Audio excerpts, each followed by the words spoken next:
Roda, 28 years old, at isang science teacher. Mga karaniwang ginagawa ko sa aking trabaho, una, syempre yung magpe-prepare ka ng lesson plan.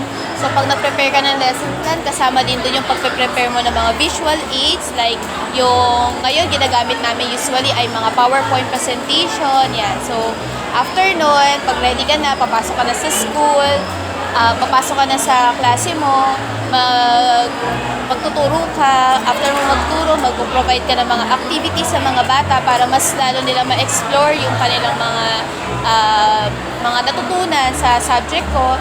And then, after no, magpo-provide ka ng mga quiz.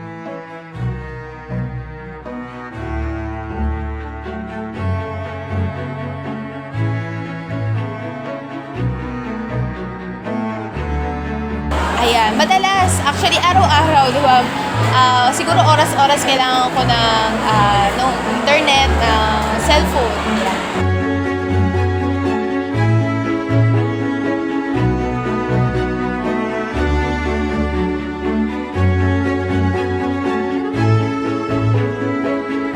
So, kung saan ko siya ginagamit ko siya sa work, sa trabaho ko, syempre.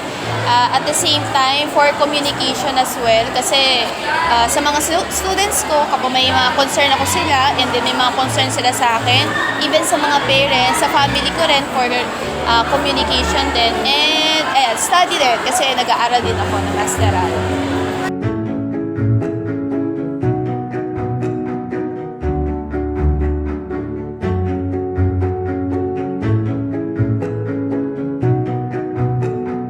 Ayan, napapadali ng internet yung aking trabaho kasi mas mabilis kong na-communicate yung mga estudyante once na meron akong mga concern sa kanila, and at the same time sa mga parents din, no?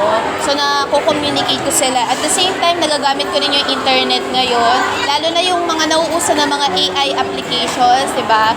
Pwede ko na magamit yung mga applications na yon right ahead, na naka-prepare na sometimes yung lesson plan, yung ganyan.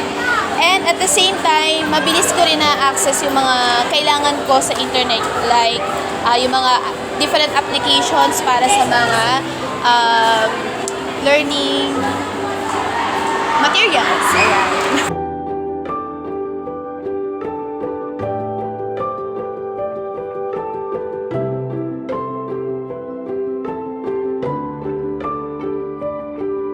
Ayan, yung mga negative effects ng internet ngayon ay yun na yung mga pagbibigay mo ng mga personal information sa mga ginagamit mong mga online application. So, syempre, kapag ganun ay dapat maging careful ka sa pagbibigay. Another thing is, yun nga, dahil sa nako-communicate ka na ng mas madali ng mga estudyante mo, kahit na late na ng gabi is message ka pa rin nila, which is kailangan or na-oobliga ka na replyan din sila, yung mga ganun. So, beyond time or regular time is nag-work ka pa rin sa kanila dahil may mga concerns sila.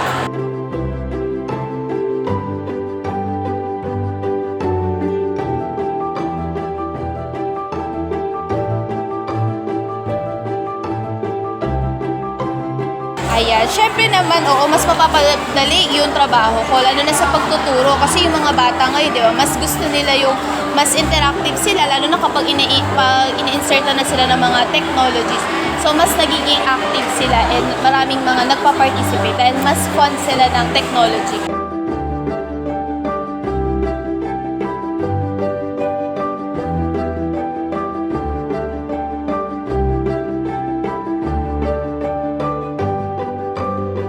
Yung mga siguro yung magiging worries ko lang, siguro sa mga estudyante is baka in the future maging tamad na sila kasi nga right ahead na kukuha na nila yung mga information na kailangan nila. At the same time, sa pagdating naman sa different industries naman, okay, bumababa yung workload force natin, yung mga manpower pala natin, no? Bumababa sila kasi nga marami na na-invent na mga advanced na technology, 'di ba?